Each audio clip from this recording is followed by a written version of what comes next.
Prince Harry is headed off to New York. Every single person right now in the world knows that by now. Now, with the media attention alone sparked by the anticipation of Prince Harry's speech, the Nelson Mandela Foundation's masterstroke in securing Prince Harry should go a long way in attracting a fresh global audience to some of the pressing issues of the day. And if the United Nations loves anything, it's a re-energized focus on what really matters and the blueprint for saving humanity. The 17 SDG, Sustainable Development Goals, at its core, is no exception, members of the squad. You know, the trolls have been acting so unusual, ever since Prince Harry, has been invited to give a keynote address at the United Nations General Assembly's commemoration of Nelson Mandela International Day on July 18th in New York. Now, members of the squad, the trolls have been acting so unusual because right now they have been so pissed off in a highly unusual manner. They've been calling Prince Harry a liar. They've been calling him, a racist. UK media and the so-called trolls, they're the ones who couldn't stand the fact that Prince Harry had married a mixed-race black woman. They couldn't stand at all. And for that, they were happy to bully Prince Harry day in, day out. They were happy to do that. They were so happy to do that because he married a mixed-race black woman. And they were so pissed off at that. Dan Newton, Piers Morgan, they were all pissed off. Piers Morgan with his obsession with Prince Harry's wife day in, day out. They were all pissed off. And the trolls are pissed off in the same way. Because the main goal was always to make sure that Prince Harry would fail. That was the main goal. That is what they were promised by the UK media and the firm, that Prince Harry would fail and come back begging. And because now Prince Harry is not failing, while Prince William goes on his 5th vacation, Prince Harry is busy going to the United Nations to deliver a keynote address in the biggest and most grandest stage of them all. A huge platform with professional, I repeat, professional, keyword professional, media outlets there to cover Prince Harry at the event. Even them saying that, Prince Harry being invited to deliver a keynote address has already sparked global attention, global interest, members of the squad. Do you see that? The media attention globally has already been sparked because Prince Harry will be attending the event. And it's been called a masterstroke by the Nelson Mandela Foundation, ladies and gentlemen, for bringing in Prince Harry to deliver a keynote address during Nelson Mandela Day. And only, one of the biggest people in the world, Barack Obama, they've been invited to similar events to honor Nelson Mandela Day. Members of the squad. And someone said that, hey, look, the Nelson Mandela Foundation created a social media buzz this week when its CEO, Selo Hatang, confirmed exclusively on SABC News' Full View program that Prince Harry, the Duke of Sussex, as the keynote speaker for the United Nations General Assembly commemoration of Nelson Mandela International Day. The annual event follows a November 2009 resolution in the Assembly that declared Madiba's 18th July birthday as an international day in his name, a document that further recognizes the values of South Africa's first democratically elected president and his dedication to the service of humanity. This so-called informal meeting of the General Assembly, which is informal only in name, is often viewed as a precursor, perhaps even an opening act, to the annual Nelson Mandela lecture held in South Africa that this year will be delivered by Barbados Prime Minister Mia Mottley in November. Now, while the Motley's announcement was made at a huge event at the foundation's headquarters,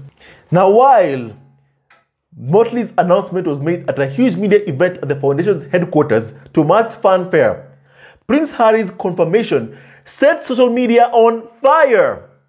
Members of the squad, given his and wife Meghan's very public differences, particularly around race, with senior members of the royal family, the couple and their 2 children, Archie and Elizabeth Diana, now live in California. Now, but whatever the controversy in some quarters around Prince Harry's inclusion in this UN event, there is less to question in relation to his bona fides with both the Nelson Mandela Foundation and the Mandela family on their recent visit to South Africa in 2019. Before they left as senior members of the family, they met Madiba's widow, Graça Machel, whom Harry had visited with on a previous trip in 2015.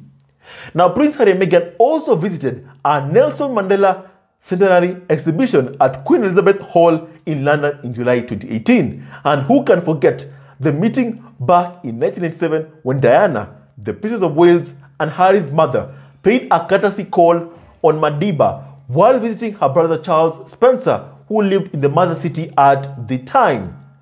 But the real focus on Monday's event will continue to be the example set by Madiba and what this day has come to mean since its inception over a decade ago, particularly as it relates to the development agenda that has faced headwinds from the adoption and onset of the Sustainable Development Goals in 2015. The foundation says it will be highlighting food security and climate change during this year's commemorative events under the tagline, "Do what you can with what you have where you are." Issues Prince Harry will surely have to address in his remarks. Now, Prince Harry follows the likes of former US President Bill Clinton, the Reverend Jesse Jackson, and the late Rivonia defendant and struggle icon Andrew Mlangeni, who have all spoken at the General Assembly's annual gathering. Do you see why the trolls are mad? Because Harry and Meghan are no longer at the level, are not at the level practically of being covered by tabloid gutter press trash.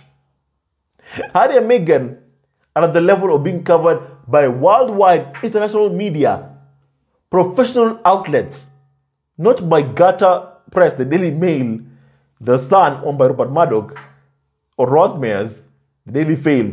No longer that. Harry and Meghan do not work with the Rotter. They work with international media outlets, professional media outlets, members of the squad. That's who they work with.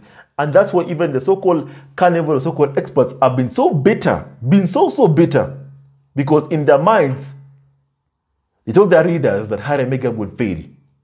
And in reality, Harry and Meghan are not failing. They're thriving. And I can't wait personally for the day that I'll be calling Harry and Meghan billionaires, because that day, you can be sure about one thing, it is coming. Now, other speakers this year will include the President of the General Assembly, Abdullah Shahid, and the Secretary General, Antonio Guterres, in addition to ambassadors speaking on behalf of regional groupings. Do you see why they're pissed? All these high-profile people who are in charge of making, policies that the world have to follow, rules that the world has to follow. All these people Prince Harry will have access to, will speak to. He and Meghan will be speaking to, both of them. And that's why the so-called carnival, so-called experts, the Derangers, are pissed off, and have been so pissed off even more than usual this week, because they know the significance of Prince Harry attending the UN on Nelson Mandela's Day to give an address during that day. They know the significance.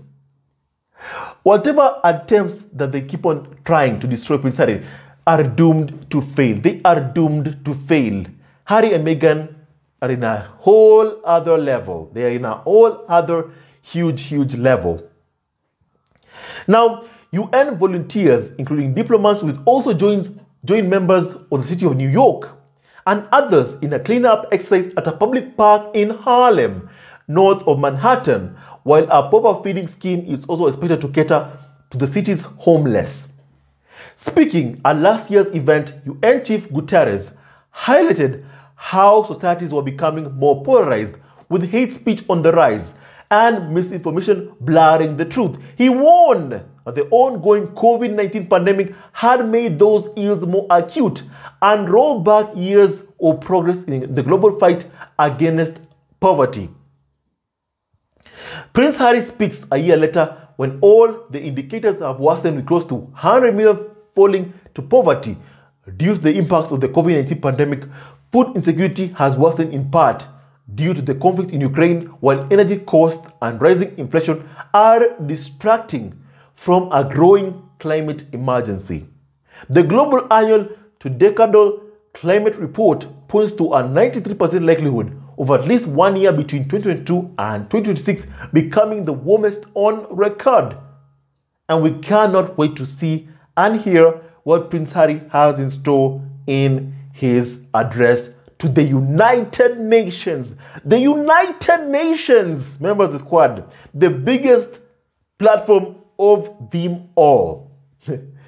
If you wonder why the Derangers or the racists are acting up even more than usual, just because this news has been announced that Prince Harry will be in New York on Monday. They know the huge significance of this. They know, just like we know how big this is. And they are so jealous and angry at the same time. But the thing is, someone highlighted that, the royal family, the fam, used to send, Prince Harry to these trips to Africa. They used to send Harry to Africa. They never did this themselves. It was always Harry that was normally sent to by the royal family, these kinds of, events. They never sent any other person, just Harry. And that's why, when you look at, Prince William's trip, for instance, the Commonwealth, you saw how disastrous it was. Kay Milton wouldn't even shake the hands of a black people. Were so afraid to even shake their hands. Don't worry, Kay Milton, you won't catch anything by shaking a black person's hand. You won't catch anything. They were so afraid, and the world saw it. Those pictures, those cruel pictures of kids being put behind faces, removed from schools just to take pictures, to, just for Kay Milton and Prince William to get their pictures. It was disgusting and very, very abhorrent, and remind people of exactly the ruthlessness and atrocities of the royal family committed against black people and people of color, because they are many indeed, members of the squad. And I can't wait to hear Prince Harry's address to the UN. I can't wait for Monday. I can't wait for Monday. Who else can wait for Monday? Because I can't wait for Monday. Meghan addressed the United Nations women a while back, and now Prince Harry will be doing the exact same thing. It's like the stars are aligned at Prince Harry Meghan. Destiny, truly. Destiny. Destiny. Destiny for Harry and Meghan to meet. Destiny. And we see that every single day. May God bless King Harry, Prince Harry, the Duke of Sussex. And I can't wait to see Prince Harry on Monday. We'll be covering that 100%. With that and so much more, stay tuned to our next video. And don't forget to like, subscribe, and support our ever-growing family on YouTube. And stay tuned to our next video. Love family always and forever. Prince Harry, unlike other members of the royal family, does not lecture Africans how to live their lives. Does not ask Africans not to procreate. Remember what Prince William said, members of the squad. He said this, that, the wildlife is facing so much pressure because Africans are increasing in population. That's what Prince William said. A disgusting and racist comment by Prince William. He asked Africans not to procreate. While at the same time, during that time, Prince William was having his third child, Prince Louis. The royal family clearly cannot control its racism. Harry does not tell the African game wardens how to do their job. He allows black Africans in the discussion. He does not want that tag of white savior, like what Prince William and Kay Milton would like to have. Remember that disastrous colonial tour that they had? Disgusting. The Prince William was asked to get out of their land. And those people were threatened with, arrests after that. It was so disgusting, that disastrous tour. So disgusting. What we saw, the scenes there were so bad. And we love Prince Harry for who he is, a good man with a good heart. And that's why we are seeing Prince Harry and Nelson Mandela Day, because he has earned the respect of every single person. Wherever he walks in, wherever he goes, he has earned their respect and acknowledgement. From Graça Michel, Nelson Mandela's widow, was a good friendship with Prince Harry. He has earned their respect. Respect is earned and Harry has earned it. They've seen what Harry did for his wife and they love him for who he is, a good man with a good heart. With that and so much more, stay tuned to our next video. Love you, family, always and forever. Hello, members of Zesco Family TV. First of all, I want to say thank you for all your support that you give us to our channel. We don't take it for granted that you support this channel. I want to say thank you from the bottom of our hearts for lending out your support and fighting against injustices, supporting Prince Harry and Meghan, showing them love. Love will always triumph over evil, and for that I say thank you. Good will always prevail over bad. Thank you so much for all your support. Thank you so much for joining this community, this amazing community of Zesco Family TV. I love you so much, family, from the bottom of my heart, and I wish you all the best. May you have a great day, and I hope that you enjoyed this video and learned a lot of things. With that and so much more, stay tuned to our next video. Leave a comment below, like and subscribe. Love you, family, always and forever. Sayonara.